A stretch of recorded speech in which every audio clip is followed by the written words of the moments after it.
What's happening, everybody? Hello and welcome back to Total Blast, where we discuss about everything Marvel and the MCU. We just saw the much anticipated episode 6 of She-Hulk.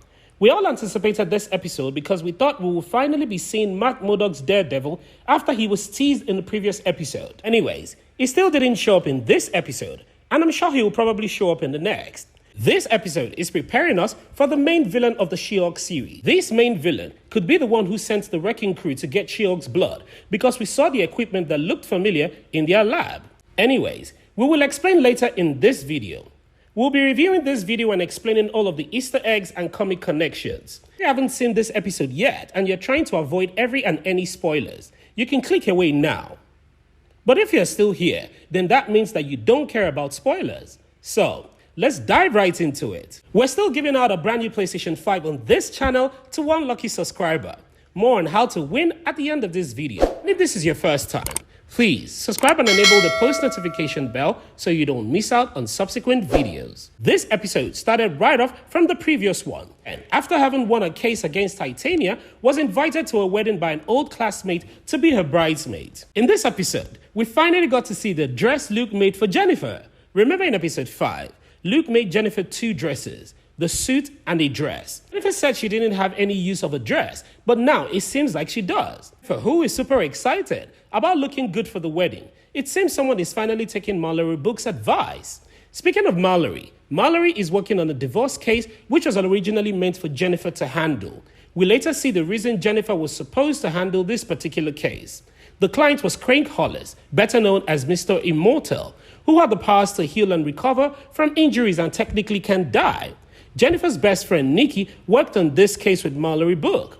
We'll be talking about this later. In this scene, Jennifer receives a package, and after opening it, she speaks to Nikki Ramos about the wedding she will be attending and then reveals her new dress to Nikki. She takes a break and speaks to the audience and tells her that this episode is a self-contained wedding episode. This episode was indeed a self-contained wedding episode, as Jennifer literally spent the entire episode at the wedding. So, Jennifer appeared at the pre-wedding as She-Hulk while wearing the dress that Luke made for her, and she catches everyone's attention. As we've observed over time, She-Hulk seemed to command a lot of admiration and attention than Jennifer Walters, which is quite ironic because Jennifer didn't even want to be She-Hulk. She in fact put so much to being a lawyer, just like Bruce told her from the beginning that she can't possibly get her life back. The bride for this wedding, Lulu, asked She-Hulk to turn back to Jennifer as she'll be taking all of the attention from her. I actually noticed something in this particular episode, or would I say it's becoming glaring that Jennifer has a bruised self-esteem, especially if she isn't She-Hulk. And a lot of people seem to push her over a lot. In the last episode, Mallory Book mentioned this to Jennifer after her dates testified in court and said some nasty things about her. She encouraged her to be more confident and find herself. In my opinion, Jennifer is more confident when she's She-Hulk. Eventually, she turned back to Jennifer and made that beautiful dress look awkward, as it was fitted for She-Hulk's size and not Jennifer. Here, the bride told Jennifer that she will be accompanied by Jonathan for the wedding. And of course, at the mention of Jonathan, we were all anticipating some romantic moment with Mr. Jonathan, but we were utterly disappointed. In fact, I haven't been this disappointed in a while. And of course, Jonathan was cute anyways, but not in the way we expected. Stick with us. We will get into the Jonathan story in a moment. Now, the next thing introduced us to Craig Hollis, better known as Mr. Immortal in the comics. Craig Hollis, better known as Mr. Immortal, is the leader of the Great Lakes Avengers, which is not an official group of Avengers. Consider them to be a slew of superhero mutants that bear the Avengers name. Mr. Immortal is a mutant who has the ability of immortality, which allows his body to recover from injury, including those that would kill ordinary humans. According to Marvel, Mr. Immortal was killed by Deadpool 3 times. He was holding a bandolier of grenades when Deadpool hit detonate. He was straight up shot and killed, and Deadpool even decapitated him. But Mr. Immortal survived all of those attacks. At least, Deadpool was tired and gave up on killing him. Now, the She-Hulk series is bringing in a lot of comic characters. We saw the Wrecking Crew from the comics, Mallory Book, and now Mr. Immortal. The Mr. Immortal character was played by David Pasquesi, who you may remember as Major Domo in the Book of Boba Fett movie. This scene, Mr. Immortal needs Mallory's help for a divorce case. So, apparently, Mr. Immortal has been killing himself just to end his marriages. You know, like, he kills himself and his spouse thinks that he's dead, and then he wakes up and he moves on with his life and gets married again. According to him, he says it's the best considerate way to end the marriage. Mr. Immortal literally doesn't want to be stressed for anything. Death is the answer, according to him. This man literally jumps off the window to avoid confrontation from Mallory and Nikki, and in fact, he proved that he is really immortal. Craig Hollis fell from the window of a high building, landed on the police vehicle, shattered the vehicle, and came down unhurt. In fact, there was no blood at the accident scene. Seems to be pretty much forgetting the lady of the moment, Jennifer Walters. Anyway, Jennifer is at the wedding and now in Jen form. In fact, she was Jennifer for the better part of this episode, which coincidentally is titled Just Jen. The bride then goes on to ask Jennifer what she's been up to, and Jen starts telling her about working for a prestigious law firm, and the bride immediately cuts her short. Yet again, we see how people are literally not interested in Jennifer's career, which she fought so much to protect and keep. Here, Jennifer meets her sworn enemy again. Titania came for the wedding, and she meets Jennifer, who is physically ratted upon seeing her. We thought after Jennifer won Titania in the last episode, it would be the last I would see of her, but obviously, Titania seemed to be Jennifer's sworn enemy as she's still seeking her revenge. Titania claims that she was only at the wedding to celebrate with the bride and not to start a fight with Jennifer, as Jennifer claimed. But we all obviously know that that isn't true. Jennifer walks out of the pre-wedding party to sit outside, and in this scene we got to see a charming prince who might in fact be starting something romantic with Jennifer, or so we hope. Josh, who is also a groomman, came to meet Jennifer outside and they started conversing. In episode 4 of She-Hulk, Jennifer and her date started off some steamy romance, and we thought it was going to hit off, just like we were all disappointed in episode 5, where he testified and said Jennifer was in fact not his type. The good thing is that Josh and Jennifer's situation is that Josh is seeing her as Jennifer and not She-Hulk, and even mentioned that she's an amazing person just as Jen. Anyways, is it just me, or has any other person noticed that both of their names start with J? Oh yeah? I'm rooting for them both. In the next scene, we finally got introduced to Mr. Immortal's wives. And to be honest, I wasn't surprised at how many they were. I mean, literally, a man who could kill himself just to avoid confrontation would do a lot of self-killings and remarrying too. Now, aside from the introduction of Mr. Immortal's wives, we also got to know of a group which I think we'll have to see pretty much of often. When Mallory asked the wives how they got to know of Mr. Immortal's death tactics, one of the wives mentioned that she saw a video of him posted on a site called Intelligentsia, where he was killing himself. Now, this site popped up again in this episode, but as always, we will get to that. In the comics, Intelligentsia is actually a supervillain group composed of some of the greatest and most sinister minds in the world, consisting of villains like MODOK, the Wizard, and others. This group was founded and led by the leader, aka Samuel Stern. This is particularly interesting because the leader already exists in the Marvel Cinematic Universe, having previously been played by Tim Blake Nelson in 2008's The Incredible Hulk. The members of the Intel worked with each other and helped one another out with criminal activities. They also resurrected other criminals such as Sandman, Claw, and Absorbing Man. Now, in the MCU, the Intelligentsia is apparently a website for hateful man babies. I think we will still get more intel on what the site is really about, because as of this episode, it was just introduced to the MCU. But I think this group will play a vital role in the She-Hulk series. We waited so long for the main She-Hulk villain, and I think this group will bring everything together. Next in was the wedding day, and we finally got to meet Jonathan. Oh yeah, the cute Jonathan that I mentioned earlier, right? We finally got to meet him, and we got to see that Jonathan is a cute puppy. I literally added cute so that you can conceal your disappointment. But I'm very sure your disappointment was nothing compared to the look on Jennifer's face when she found out too. Utter disappointment and embarrassment. Jennifer immediately goes to get a drink as she was feeling left out and distraught as the wedding party was nothing like she wanted. She even finds out that her cousin Chad, who is the DJ, has nicknamed himself Incredible Hulk.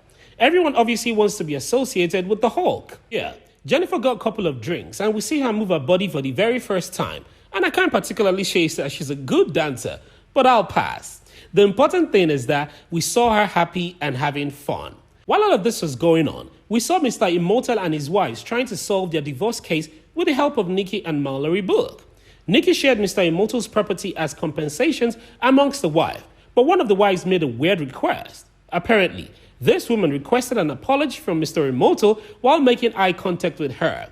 My lady must have been hurt real bad. that she just wanted an apology. Nikki, of course, told her that she will get a 15-second eye contact from Mr. Immortal, and he wasn't particularly happy about it, but my lady, in fact, got an eye contact apology, which was even increased to 20 seconds. In the post-credit search, we see Nikki with a timer, and we also see Mr. Immortal and the woman looking at each other fixated. After the settlement between Mr. Immortal and his wives, Mallory was quite impressed with Nicky Ramos. In the next scene, we see a drunk Jennifer calling Bruce Banner, or rather dropped a voicemail for him. According to her, she hasn't heard from him in a couple of months now. Remember in episode 2, he jetted off in a Sakarian ship and we argued about where he could be going. And we even made mention of him probably going back to Sakara and leading us to World War Orc. But apparently, there is no news yet. We didn't even get any information about World War Hawk at D23, so everyone, including Jennifer, is looking for Bruce Banner. Here, we meet our Prince Charming Josh again.